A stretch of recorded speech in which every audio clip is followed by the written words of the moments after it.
Scriptural evidence. God's punishments. Other passages which they commonly bring against us are those where God is sometimes seen to withdraw his grace from men in order to see which way they will turn. In Hosea, for example, we read, "I will draw apart from them until they resolve in their hearts to follow me."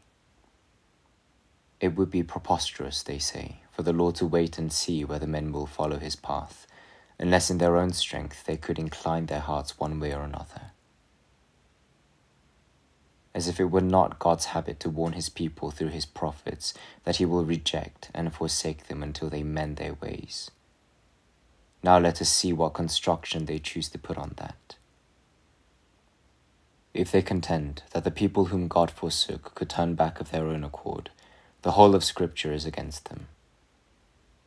And if they hold that for man to turn to God, God's grace is necessary, these Scriptures cannot be used to attack us.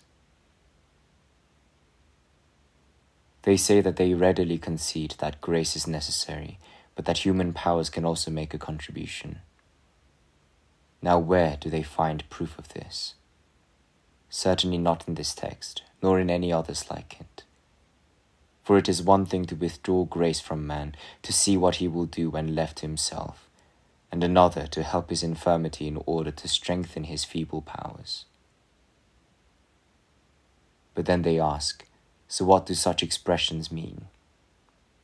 My answer is that it is the same as if God said, "Since I get nowhere with this rebellious people, neither by warning, exhortation, or rebuke, I will withdraw for a time, and will allow them to suffer affliction without uttering a word.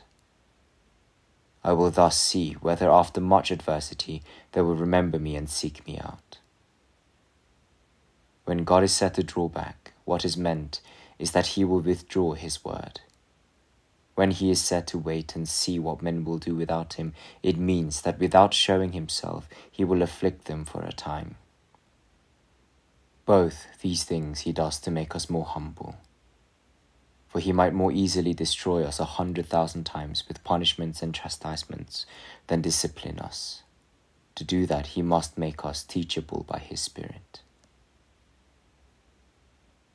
That being so, it is wrong to infer that man has some power to turn back to God, simply because we read that God, affronted by our hardness and obstinacy, withdraws from us his word, which conveys his presence to us, or because he waits to see what we will do. All this he does only to demonstrate that in and of ourselves we are nothing and can do nothing.